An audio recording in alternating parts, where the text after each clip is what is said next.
James Bond story. Have a look at this tweet here saying, who says James Bond is fake? A plane mysteriously arrives, nothing to see here, just a billion in gold reserves disappearing overnight. And that wasn't the only claim we were digging up. Emmanuelle and I looking through this earlier. The other one being a bit more sinister, saying maybe the plane was carrying weapons. We've seen suggestions of mercenaries. So it's all about this plane, isn't it?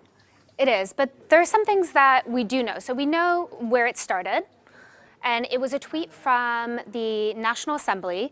They put out this tweet from the Parliament Speaker, Jose Guerrera, who said that he had gotten information from the central bank in Venezuela that a plane from Moscow was landing to extract at least 20 tons of gold. Well, and we reached out to him, and there was no specific evidence given here. We have reached out and had no response. But one thing that is key here is we've been able to do some digging about the plane itself, and I think that's the key. Yeah, there are some things. There's the movement of the plane, and I'm going to show you because these are the things that we were actually able to prove.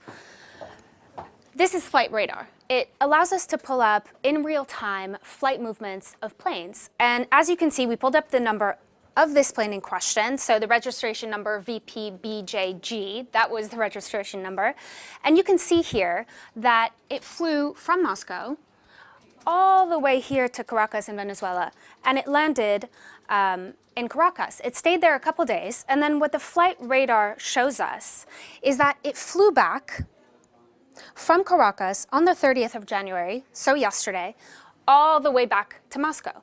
So the flight radar really allowed us to figure out the movements of the plane, but we also had photographic evidence. And this is key here as well. This information backed up by these photographs showing that aircraft, this Nordwind Airlines, we've reached out to them for comment, no response, that's key, on the ground in Caracas, leaving Caracas, and then look at this, arriving in Moscow. So that account Emmanuelle just gave you, backed up by photographs. Now, there are no, we've tried to look into this, Nordwind flights. It's not a regular route the airline flies. In fact, you can't book a flight from Venezuela to Moscow. So this is an abnormal movement of this plane. We were able to prove the movements of the flight, but we still don't know what was in the flight, why it was there, and we're still trying to confirm that information. It is worth saying that the Russians have called this fake news. Any suggestion the Russian state is helping move gold out of the country, but as Emmanuelle says there, the rumours online are circulating because we know the movements of the plane, what was on board, who was on board. That's what we don't know.